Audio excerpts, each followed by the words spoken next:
नमस्कार, मैं हूं आपके साथ शिवानी पांडे और इस खास पेशकश में आपका स्वागत है। आज हम बात करेंगे खतरनाक होते कोरोना के दूसरी लहर की।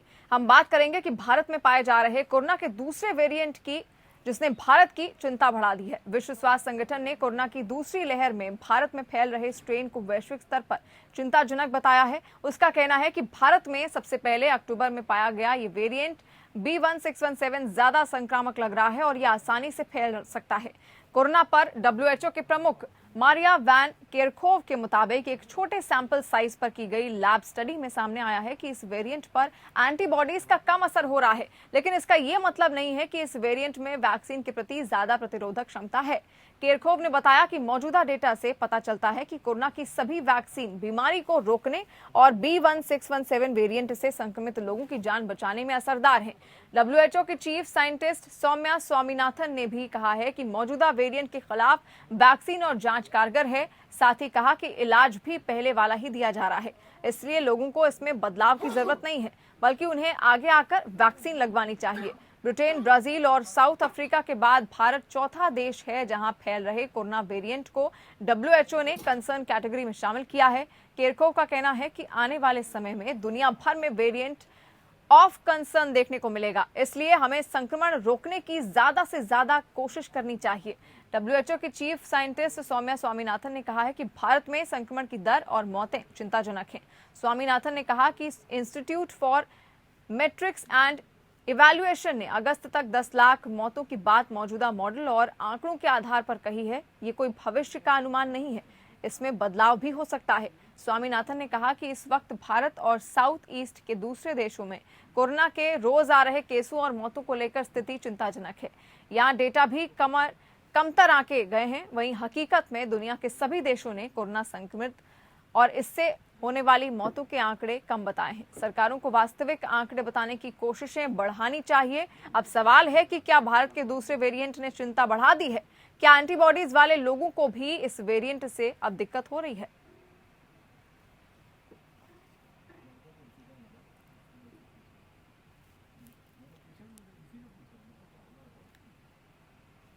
लगातार देश में कोरोना के आंकड़े बढ़ रहे हैं। हालांकि आज जो आंकड़े आए हैं 24 घंटे से कम, उसमें कुछ गिरावट जरूर दर्ज की गई है, लेकिन अब भी ये चिंता का विषय बना हुआ है क्योंकि हमें हर दिन आंकड़े 3 लाख के पार ही नजर आते हैं और ऐसे में कोरोना के नए वेरिएंट ने अब लोगों की चिंता बढ़ा दी है, क्योंकि हर दिन एक नया आंकड़ा सामने आता है और जो कोरोना का नया वेरिएंट है वो लोगों को और ज्यादा परेशान कर रहा है और ज्यादा नए सिम्टम्स के साथ सामने आया है। और ऐसे में जो डॉक्टर्स हैं उनकी भी चिंता बढ़ी हुई है कि किस तरह इसको नियंत्रित किया जा सके, क्या वो तरीके हों जिससे कोरोना के इस नए वेरिएंट को रोका जा सके, क्योंकि आने वाले भविष्य में अगर आंकड़े इसी तरह आगे बढ़ते रहे तो ये और चिंता का विषय बन जाएगा और स्थिति ऐसी हो जाएगी कि देश में अस्पतालों में बेड्स की कमी जो अब भी देखने को मिल रही है वो और ज्यादा बढ़ सकती है। ऑक्सीजन की किल्लत से हजारों लाखों मरीज एक ही दिन में जान गंवा बैठेंगे। और अब सवाल यही है कि क्या भारत के दूसरे वेरिएंट ने चिंता बढ़ा दी है? क्या एंटीबॉडीज वाले लोगों को भी इस वेरिएंट से दिक्कत हो रही है?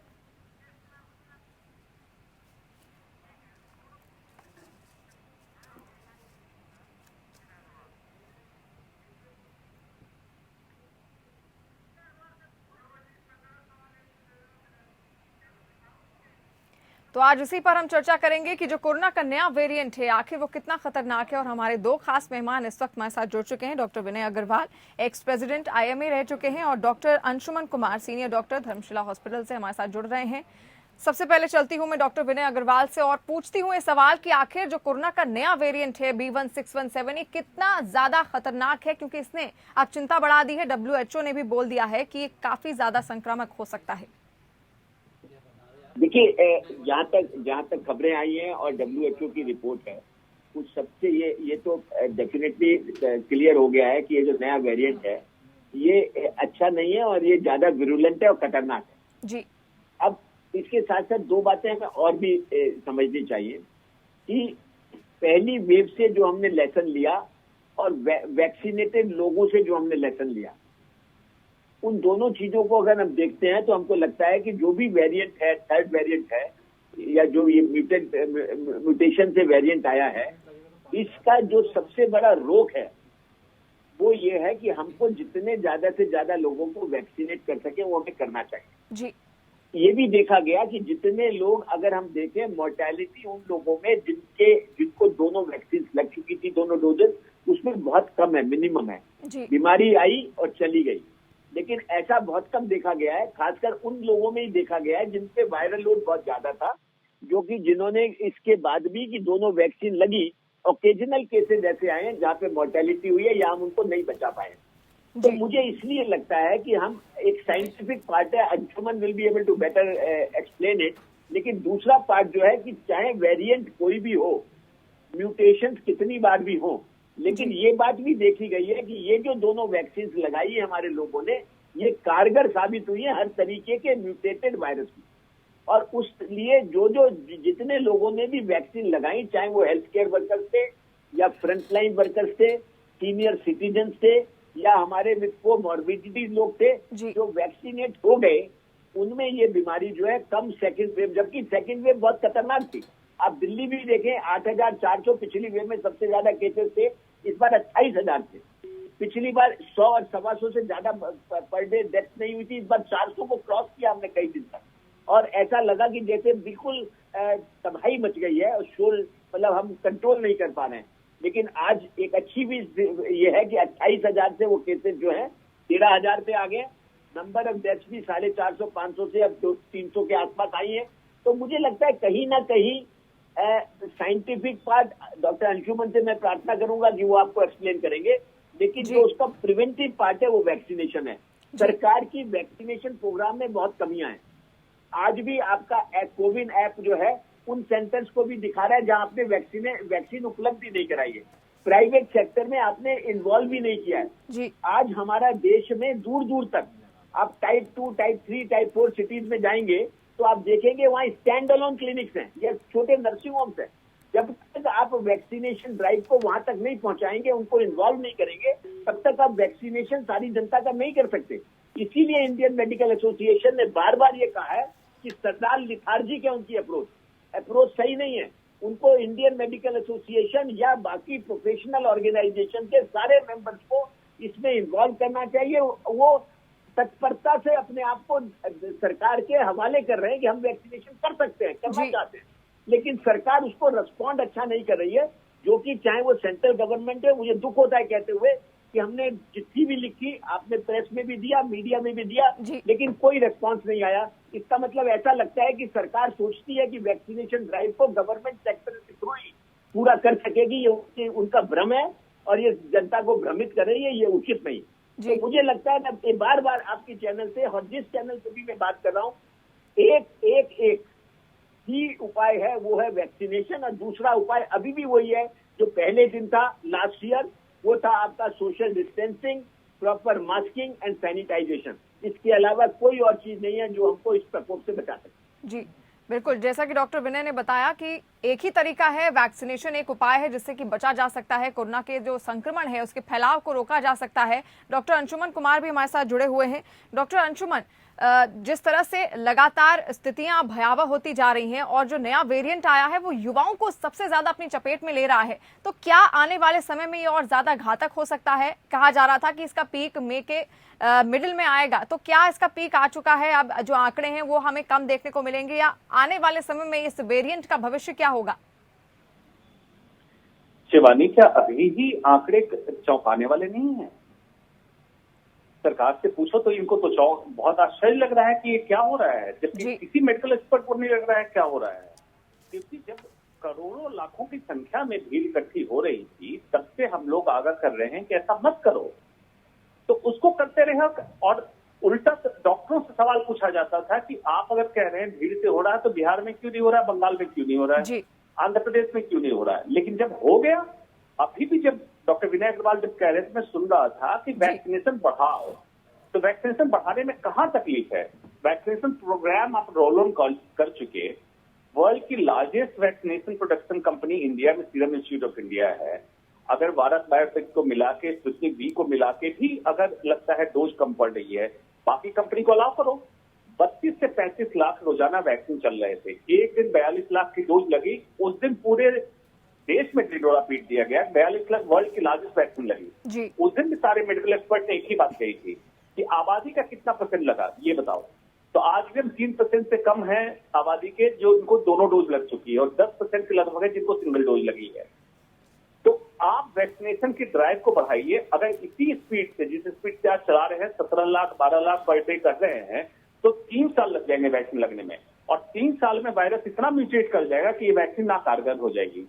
अगर आपको वैक्सीनेशन प्रोग्राम सही समझना है तो 3 से 4 महीने में कंप्लीट कर लीजिए पूरी कंट्री में, तब आप जाके इस आपदा को रोक सकेंगे।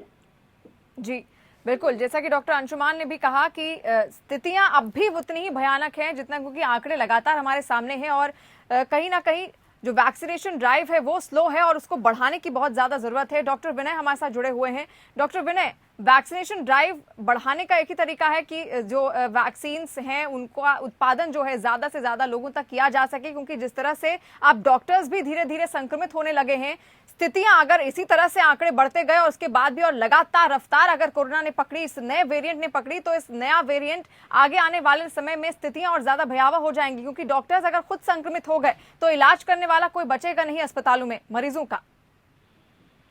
देखिए, मैं बड़ा स्पष्ट कहता हूं कि जो वैक्सीनेशन ड्राइव को एस्केलेट करना, उसको बढ़ाने का एक ही तरीका है जी। प्रोडक्शन एक पार्ट है, लेकिन प्रॉपर प्लानिंग होना उसका बहुत जरूरी है। बिल्कुल, हमें दूर दूर में हर नागरिक के पास पहुंचना है वैक्सीनेशन। हमारे पास बहुत अच्छा स्ट्रक्चर है, जो प्राइमरी हेल्थ स्ट्रक्चर है, चाहे वो एक्सपोज हो गया, उसकी उतनी ज्यादा कमियां भी नजर आ रही हो, लेकिन कम से कम वैक्सीनेशन प्रोग्राम को वहां तक पहुंचा सकते हैं। हमारे पास स्टैंड अलोन क्लिनिक्स हैं, हमारे पास डॉक्टर्स हैं, उन लोगों तक पहुंचा सकते हैं। आज अगर हम ये सोचते हैं कि आपने वैक्सीन, मैं आपको दिल्ली की बात बताता हूँ, 170 स्मॉल नर्सिंग होम जो कोविड हॉस्पिटल्स हैं वो पिछले 4 महीने से वैक्सीनेशन कर रहे थे। 1 मई से सडनली उनका वैक्सीन प्रोवाइड करना बंद कर दिया गया। नाउ ऑल दोज पर्सन जिन्होंने पहली डोज भी हम लोगों के यहाँ लगाई है, उनको सेकंड डोज के लिए भी वो घूम रहे हैं कि कहाँ लगाई जाए। देयर इज नो सिस्टम जो सरकार ये बता सके, चाहे दिल्ली की सरकार हो चाहे सेंट्रल गवर्नमेंट हो, कि वो वैक्सीन कहाँ मिलेगी, कैसे मिलेगी।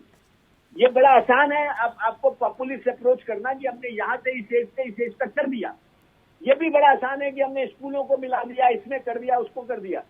जो ऑलरेडी एग्जिस्टिंग सेंटर्स हैं, जो प्रॉपरली स्टाफ्ड हैं, जहाँ पे डॉक्टर्स हैं, नर्सेज हैं, सब लोग हैं, और जो आपके प्रोसीजर के हिसाब से वैक्सीनेशन कर रहे थे, उनको आप इग्नोर कर रहे हैं। अगर आप उनको इग्नोर कर रहे हैं तो आप कहाँ तक पहुंचेंगे। मैं आज बताता हूँ, आज मेरे 5 पेशेंट गवर्नमेंट के एक सेंटर में गए, वहां से वापस लौट आए जी, की भीड़ बहुत है।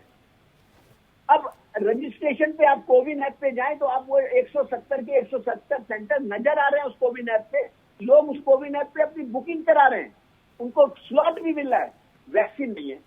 ना ये जो मेल डिस्ट्रीब्यूशन है, ये जो प्लानिंग पैरालिसिस है, सिस्टम पैरालिसिस है, इस सिस्टम पैरालिसिस से हम मैक्सिमम लोगों तक नहीं पहुंच पाएंगे वैक्सीनेशन में जी।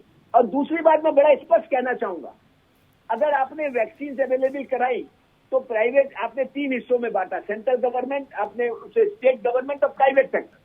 प्राइवेट सेक्टर में आपने कुछ प्राइवेट कॉर्पोरेट्स को सारी वैक्सीन उन्होंने खरीद ली, उनकी रीच वहां तक नहीं है, उनकी रीच सिर्फ अपने मेट्रोपॉलिटन सिटीज में है। तो मेरा ये कहना है कि हमको सरकार को इस बारे में पूरी तरह से जागरूक होना पड़ेगा। हमारा एक सेल अलग से बनना होगा, जो सेल ये देखेगा कि किस तरीके से वैक्सीनेशन कहाँ कहाँ पहुंच रहा है, कैसे होगा। मैं तो कहूंगा कि मैं बिल्कुल कह सकता हूं कि सेंट्रल गवर्नमेंट का और हेल्थ मिनिस्ट्री का बड़ा ही ढीलापन है इस मामले में जी। ओपन कह रहा हूं, इंडियन मेडिकल एसोसिएशन ने इस बारे में चिट्ठी भी लिखी है। हम किसको गुहार लगाएं? 4 लाख लोग आपके हाथ में है, आपको कह रहे हैं कि हम तैयार हैं, आप उनको नहीं इस्तेमाल करें, उनसे बात करने को भी तैयार नहीं है। और वैक्सीनेशन ड्राइव को आप उनके सेंटर पे वैक्सीन तक प्रोवाइड नहीं कर रहे हैं। आप बताइए, क्या हम ऐसे पहुंच सकते हैं? नहीं। आप वेरिएंट की बात करते रहे, विरुलेंट की बात करते रहे, मौतों की बात करते रहे, आप आईसीयू बेड नहीं है इसकी बात करते रहे।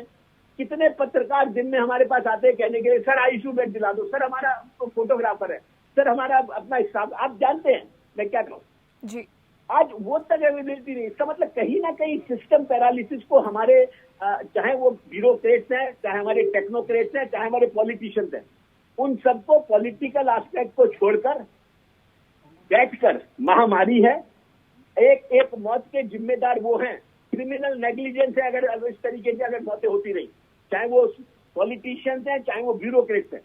आपको सिस्टम बनाना पड़ेगा, उस सिस्टम बनाने के साथ साथ आपको वैक्सीन अवेलेबल कराइए। मैं ये नहीं कहता कि सबको एक साथ प्रोवाइड करो, जितनी है उसको प्रॉपरली डिस्ट्रीब्यूट करो।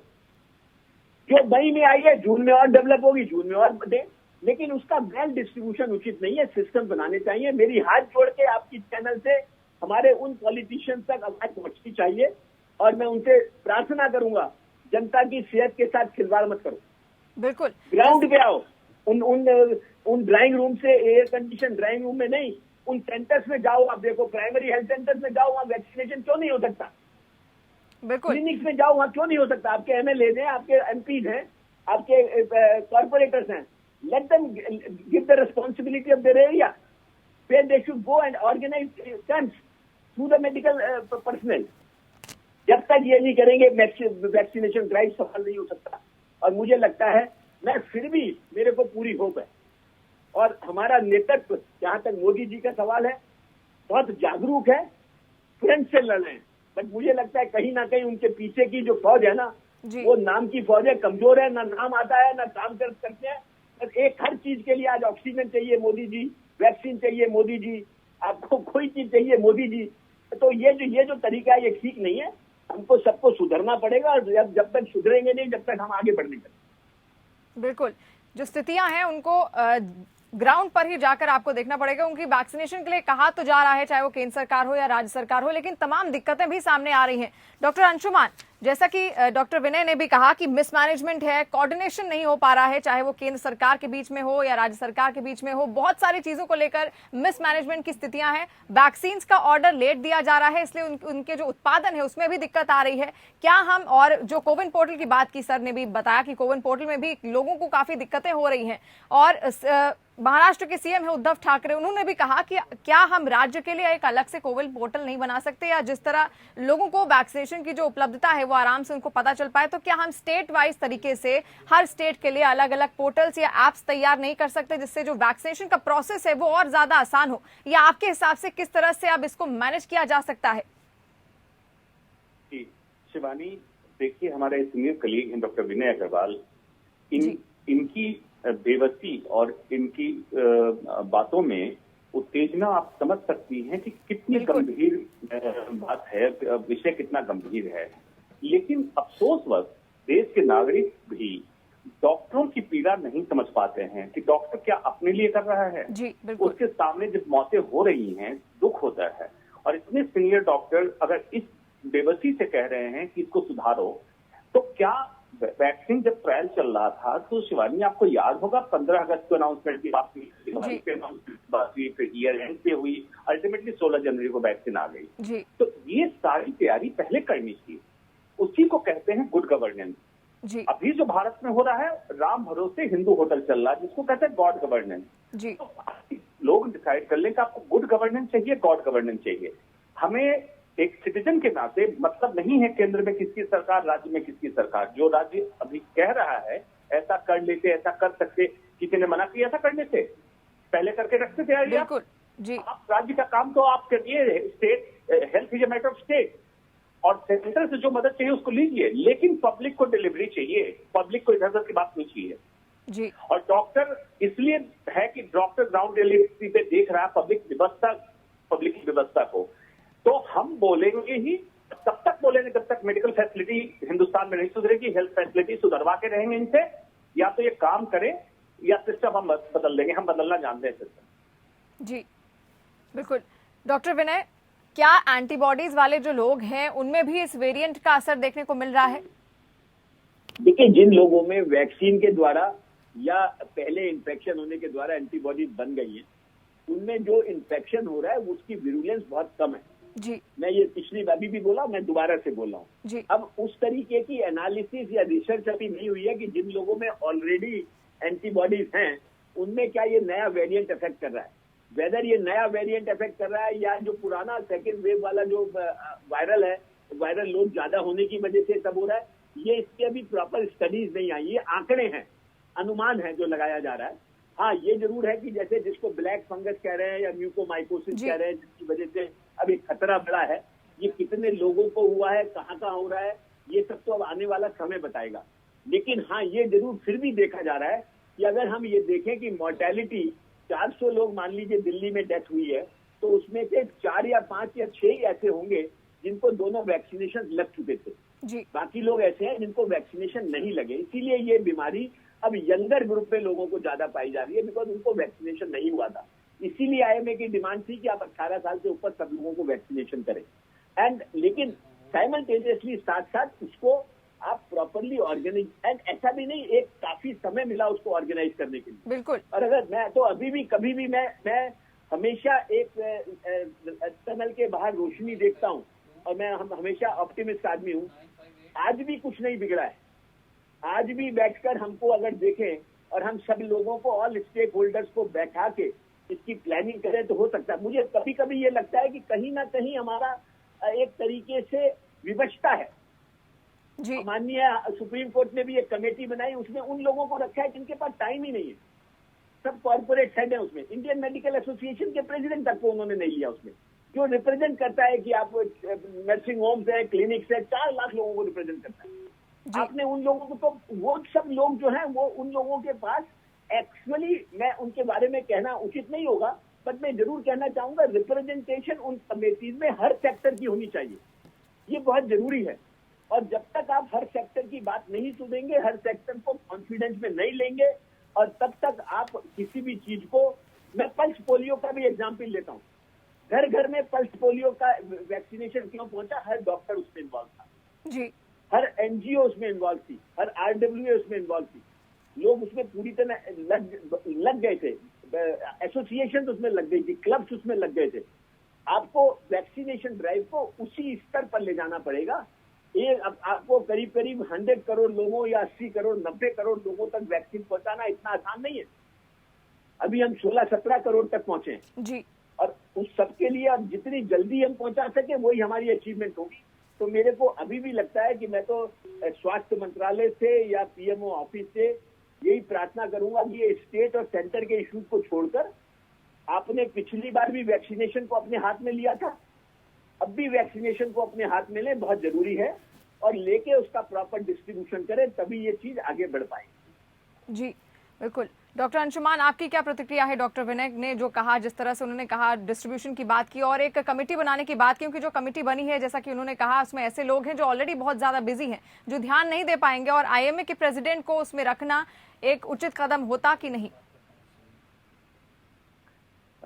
मैं डॉक्टर विनय अग्रवाल की इस बात से सहमत हूँ कि जो चुनिंदा लोग गए हैं वो जिस चीज का प्रतिनिधित्व करते हैं, पूरा देश जानता है कैसे लोगों को लिया गया है, उस पर ज्यादा प्रतिक्रिया करने की जरूरत नहीं है, पूरे देश के सामने पता है। जहां तक बात है कि वैक्सीनेशन का क्या, देखो नीति निर्धारण की बात मैं कर देता हूँ। सरकार को पसंद आए तो ये नीति बना ले जी। सेंट्रली प्रोक्योर करे, 1 country 1 vaccine 1 price 1 policy, central procurement, distribution to the state up to PHC level, मतलब एक एक छोटे छोटे क्लिनिक को वैक्सीनेशन सेंटर में आप कन्वर्ट कर दीजिए।